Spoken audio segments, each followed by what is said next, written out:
Hello friends, আজকের mini ব্লগে আপনাদের সবাইকে স্বাগত। আমি আজকে চলে যাচ্ছি বিকেলবেলা বাপের বাড়ি। ছেলের পড়াশোনা, তারপর নানা রকম কাজের জন্য না বাপের বাড়ি যাওয়াই হয় না।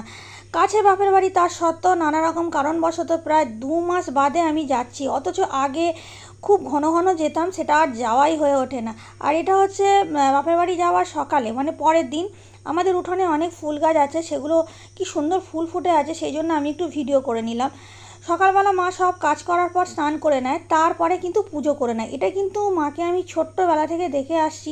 মা সব কাজ করে তারপরে স্নান করে কিন্তু পুজো করে নেয়, তারপরে কিন্তু আমার মা সব কাজে হাত দেয়। আর যাই হোক, পুজো করার পর এখানে আমরা ব্রেকফাস্ট করে নিলাম সবাই মিলে। ব্রেকফাস্টে ছিল কেনা পেটাই পরোটা, তরকারি, আর তার সাথে একটু পেঁয়াজ কুচি ছিল আর মিষ্টি ছিল। আর এখানে আমি কিন্তু লাঞ্চে করছি চিকেনের লাল লাল ঝোল। আর এই ভিডিওটা যদি আপনাদের এতটুকু ভালো লেগে থাকে, একটু লাইক কমেন্ট করে দেবেন। তো টাটা।